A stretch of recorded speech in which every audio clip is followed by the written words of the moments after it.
A man stands at the edge of a field with his back to the officers, waiting for a death sentence to be carried out. And he is calm.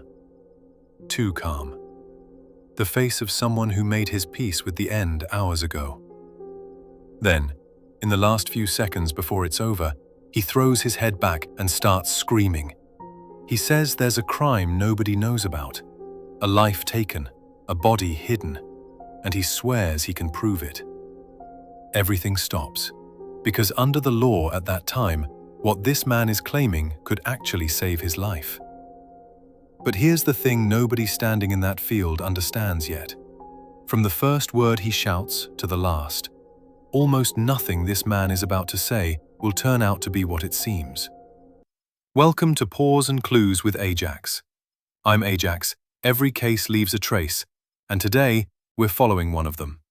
Our story begins on the 21st of July, 2008, at the foot of the Tian Shan Mountains in Xinjiang, China.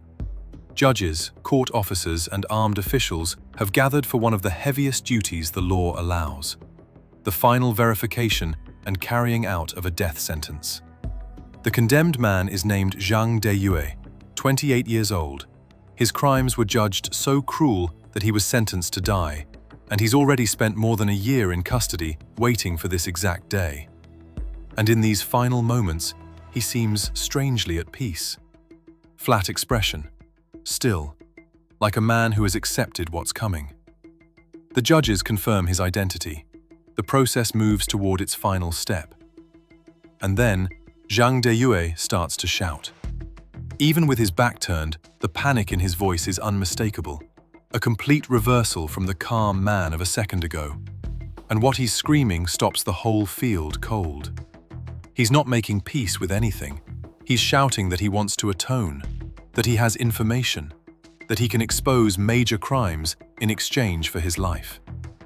Now, at this time, China was operating under its criminal procedure law as revised in 1997. And that law had a rare provision. If a condemned prisoner, even at the very edge, could report serious crimes and prove genuine major merit in doing so, the sentence could be suspended. And depending on what came of it, it might even be reduced. But a claim like that had to be examined with extreme care. So here's the question hanging over that field. Is this the desperate flailing of a cornered man buying himself a few more breaths? Or is it a real change of heart at the edge of the grave? And to understand which one it is, we have to leave this man screaming for a moment and rewind exactly 1 year. Because before we can judge what Zhang Deyue is saying now, we need to understand why he was sent here to die in the first place. The early hours of the 6th of March, 2007, the city of Bole in Xinjiang. A farmer named Shi Waichun gets a phone call. It's a ransom demand. A voice tells him that his 22-year-old nephew, Shi Xinjin, is being held, and if he wants the young man back safe, he needs to prepare 150,000 yuan, roughly $20,000 US. And Shi Waichun almost laughs, because in his mind, this has to be a joke. His family are farmers with barely a coin to their name. The idea that anyone would kidnap their son for a fortune they don't have is absurd. So he tells the caller there isn't 150,000, there isn't even 15, and he hangs up. Just a prank, not worth another thought. By the next morning, the nephew still isn't home, and that certainty curdles into dread. The family goes straight to the police, and the police are puzzled too, because who goes to all that trouble to abduct the grown son of an ordinary farming family? But a young man really is missing, so they look. And this part moves fast. Within a single day, witnesses point them to the last person seen with Shi Xinjin that night, a man named Zhang Deyue. When officers come knocking, his reaction tells them something is very wrong. The instant he sees them, his legs give out and he sinks to the floor. And that collapse only sharpens their interest, because Zhang already has a record, a fraud conviction from 2 years back, and the local detectives remember him well. Guarded, calculating, unusually cunning. So the lead investigator gives a strict order before questioning even starts. The written record has to be flawless, not a single stroke out of place, so this slippery suspect can never latch onto a clerical mistake to take his words back later. Except the interrogation goes nothing like they expect. The officer taking notes never gets the chance to write a single character wrong. He never gets the chance to write anything at all. Because Zhang Deyue says nothing. Total silence, start to finish. And he understands the one thing that matters here. The police have no hard evidence. As long as he refuses to speak, there's nothing they can do. And the law only lets them hold him for 24 hours before they have to open the door and let him walk. So with confession off the table, the police throw everything into physical evidence. The witnesses said Shi Xinjin and Zhang Deyue went into a rural house that night. An ordinary single-story home with a small courtyard owned by someone who'd gone away on a long trip and left the place in Zhang Deyue's care. The forensic team races there, and their hearts sink because the scene is spotless. So clean they can barely tell if it even qualifies as a scene. But the clock is running, and there's nowhere else to look. So they go through that house inch by inch, slow, patient. And finally, on a flower pot sitting on the floor, they find it, a tiny spray of staining along the rim. They test it, human, and the shape tells a story. It's a fine spray, thrown low, coming from a point below the pot, which itself was never moved. And the most likely explanation for a low, fine spray like that is chilling. Someone struck a person who was lying on the ground nearby with a sharp blade. Shi Xinjin has vanished without a trace, and now it looks terribly likely that his life ended right here in this house. But a faint trace on a flower pot still isn't enough to hold Zhang Deyue. They can't even confirm yet who it belongs to, and DNA testing in that region takes at least 3 days. They have hours. So they keep searching, out past the house now, and at the base of the courtyard wall, they find a patch of burnt ash. They brush it apart, and inside are charred fragments of bone and teeth. Now they have 2 pieces of evidence, and now they can pry Zhang Deyue's silence open. Faced with what they found, the weight visibly lifts off him. He stops fighting, and he admits all of it.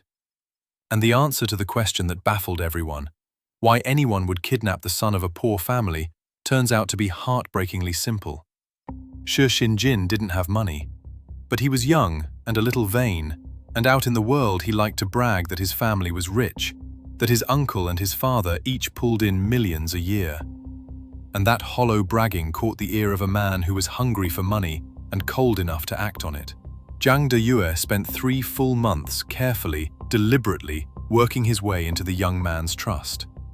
On the 5th of March, judging the moment ripe, he lured Shi Xinjin to the house, seized him, and made the ransom call, only to discover on the phone that everything the young man had bragged about was a lie. There was no money, and the uncle scorned him, told him he'd watched too many gangster films, and hung up. 3 months of effort, worthless in an instant. The man who fancied himself so clever suddenly felt like a fool, and the cruelty in him surfaced.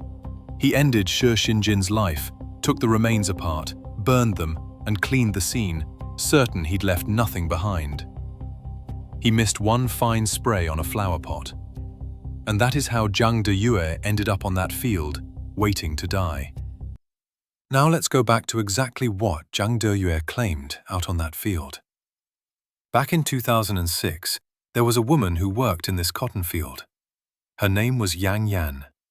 And according to Zhang, Jie was the one who ended Yang Yan's life over their relationship issues. And then, he said, Jie had him help bury her afterward. But the police were not nearly so easy to fool, because that claim raised one very simple question. What kind of bond did Zhang Deyue and Jie even have? What life-or-death friendship would make a man, right after taking someone's life, turn to you and ask you to help hide the body? It didn't add up.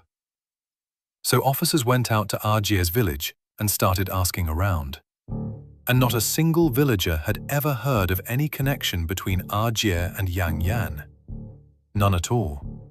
So Zhang Deyue's story, the more you looked at it, was full of holes. and the police began to see it for what it likely was. A condemned man, already sentenced to die, trying to use Yang Yan's death to buy himself a way out. But that still left one nagging question. Of all the people in the world he could have named, why did Zhang Deyue point the finger specifically at Jie? And soon, the police had a bold guess, because they discovered something. While Zhang Deyue was locked up for the Shi Xinjin case, Jie had died. A motorcycle accident. So maybe that was the whole point. Maybe Zhang Deyue chose Jie precisely because Jie was already gone, pinning the crime on a dead man who could never open his mouth to deny it. So investigators start pulling the thread. And it doesn't lead where Zhang wants it to, because when they locate Yang Yan's body, buried in a cotton field beside an irrigation channel, they check who that field belongs to. And it belongs to Zhang Deyue's own older brother, a man named Zhang Denyan. And in Yang Yang's old bedroom, they find a stack of letters. Love letters. And the man who wrote them is Zhang Denyan. Even more startling, the letters span 6 years, going all the way back to the year 2000, before Zhang Denyan was even married. They go to Yang Yang's mother, and she remembers him. Back in 2000, Denyan brought the 18-year-old Yang Yang to pick cotton in his field. He courted her. She liked him. But the mother fought it hard, because however much land he had, his family was still poor, with nothing saved. But they kept seeing each other in secret, writing back and forth. 3 years later, her family arranged a marriage for her. A year after that, Denyan married someone else. Her marriage was unhappy and ended in divorce. And through all of it, even after both of them had married other people, the letters never stopped. Right up until September of 2006, when Yang Yang once again left home to work in Denyan's cotton field. And shortly after, her family filed a missing person report. And here's where it gets strange, because the moment the police start investigating the older brother, Zhang Deyue, who had been so eager, so cooperative, so desperate to talk when he was earning his merit, suddenly clams up, refuses to say another word. And that shift deepens everything. A theory takes shape. What if Zhang Denyan ended Yang Yang's life over their tangled history, his younger brother helped him bury her, and now Zhang Deyue is protecting his brother by pinning the whole thing on a man named Jie? But one question refuses to sit quietly. How did Zhang Deyue know Jie was dead? Think about it. To blame a dead man, to use him as a shield, Zhang Deyue first had to know Jie was gone. So the police set out to trace exactly how that knowledge reached him. They're confident he learned it while in custody, so they pore over the footage from his detention, where he spends almost all his time sitting, thinking, pacing, with the occasional break out in the yard. And that yard time is the key. Following it, they find another prisoner, a man brought in for theft in April of 2008, who knew Jie. And he admits that during one of those breaks, talking with Zhang Deyue, he let it slip, without thinking, that Jie had died. Now they confront the older brother with the letters, and Zhang Denyan can't deny the affair anymore. He admits the secret relationship, says he hid it only because he's married now, and then he gives his account. After the cotton season ended, he says, he paid Yang Yang 1,500 yuan, about $200, and sent her on her way. He says he never harmed her. And the trouble for the police is that everything they have only proves Zhang Denyan lied about the relationship. It doesn't prove he took a life. So once again, they have to let him go. And here the investigators step back and really look at the shape of Zhang Deyue. Because in 2005, this man was a swindler, a con artist, and by early 2007, barely 2 years later, he was abducting a man, ending his life, and disposing of the remains so cleanly the police nearly found nothing at all. That's an enormous leap, and experience tells them something about people like this. Violence tends to escalate by degrees, from smaller wrongs to greater ones. It is rare, deeply rare, for someone's very first time ending a life to be this complete, this controlled, this free of clues. So the abduction of Shi Xinjin doesn't look like a first attempt. It looks practiced. And Yang Yan's case sits in exactly the right spot on the timeline, right between the years of fraud and the darker, methodical crime that followed. And a lot of its features match Zhang Deyue's own style. But that's still just a theory, built on the logic of how criminals behave. The only way to push it any further is to break open Zhang Deyue's mouth one more time. So, in the months that follow, the police prepare carefully, and they bring him back for questioning. And this time, they don't attack head-on. First, they have him repeat the testimony he gave before. Then they start pressing on the tiny contradictions between the two tellings, because a man who invented a story can rarely repeat every detail identically, no matter how well he rehearsed it. And as Zhang Deyue's attention gets pulled this way and that, question after question, the interrogator suddenly asks him, "Why did you say Jie is the one who did it?" And Zhang Deyue answers, almost on reflex, because he's dead. And the second the words leave his mouth, he understands what he's done. Because the interrogator just looks at him and says, "So you knew that he was dead." And it's already too late. The defenses collapse, and Zhang Deyue finally gives up the truth. That year, when the cotton work was finished, Yang Yan took that 1,500 yuan, about $200, from the older brother, and was getting ready to head home. And Zhang Deyue had his eye on that money. He offered to drive her to the station on his motorcycle, and she happily agreed. And as they passed the cotton field, he ended her life and buried her in the soil for that small handful of cash. Later, when he heard that Jie had died, he used his time in detention to plot how he might pin that crime on a man who was already gone and buy himself away off that field. His brother, Zhang Denyan, never raised a hand against anyone. He only carried a heavy suspicion and a hidden affair. And what made the truth so hard to see was that Zhang Deyue's motive was buried so deep. Because who would ever imagine a man ending a life for $200? But line up everything he did, and the pattern is unmistakable. His motive was always money. Whether it was that small sum from Yang Yan, or the 150,000 he tried to squeeze from Shi Xinjin's family, the amount never mattered.